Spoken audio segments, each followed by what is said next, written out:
कोट गुलाम मोहम्मद ख़बर ॾींदड़ कोट गुलाम मोहम्मद में इल्मी अदबी फोरम पारां साईं मोहम्मद मूसा कुंबर सां गॾु हिकु इल्मी अदबी शाम मल्हाई वई, जंहिंमें शाइरनि अदीबनि मास्तरनि शागिर्दनि सहाफ़ियुनि वॾे तइदाद में शिरकत कई। जॾहिं त आयल महिमाननि खे आजाणू चेयरमैन पचमाई मेघवाड़ वेलफेयर खटूमल मेघवाड़ पेश कयो। तक़रीब के मोज़िज़ आयल महिमान नवकोट जो मशहूर शाइर निसार अली कुंभार, साईं अली हसन खोसो, साईं रूप कुमार, नारायण दास अवामी वर्कर पार्टी जे हैदर अली लेगारी ऐं लक्ष्मण कुमार ख़िताब कयो।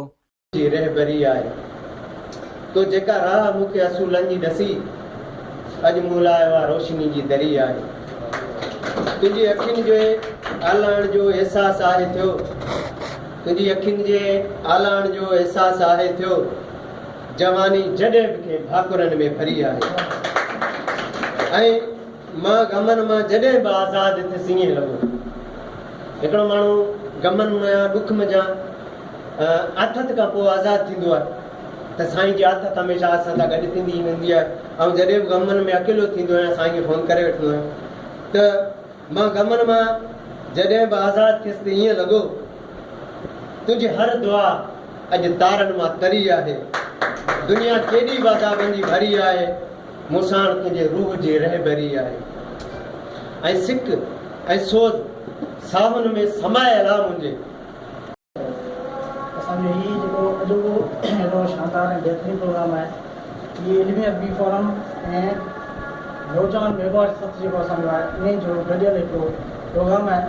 हुनमें असां काफ़ी अर्से खां सोचियो पियो साईं सां जेका शाम मल्हाइजे, पोइ कॾहिं को टाइम न मिली सघियो या अहिड़ो वेनू तइ न थी सघियो। हेठ दोस्तनि कटो ॾींहुं माना फाइनल कयो त साईं सां जेका आहे सो हिन संडे ते शाम मल्हाइजे। हिन प्रोग्राम में मुंहिंजो रोल हो, पर आउं बदकिस्मती सां को तंज़ीमी कम जे हवाले सां सॼो ॾींहुं साईं कोन ॾेई सघियुसि। साईं सां सभिनी दोस्तनि सुठो ॻाल्हायो, साईं रूप ॻाल्हायो। जेको नंढी हिकिड़ी कोशिशि कई ऐं असांजी जेका ही काविश हुई इल्मी अदबी फोरम कोट गुलाम मोहम्मद पारां, उन्हनि में जेको असांजी कम्यूनिटी मेघवाड़ कम्यूनिटी जे पारां जेका कंट्रीब्यूशन हुई, जेको उनजो सहकार अची करे ऐं इन कामयाब अहिड़े प्रोग्राम थियण ते ऐं असांजे सॼे जेको आहे मेंबरनि। मज़ीद ख़बरनि ऐं तफ़सीलात लाइ विज़िट कयो असांजी वेबसाइट www.awamiNewsHD.com ऐं ॾिसंदा रहो अवामी न्यूज़ HD।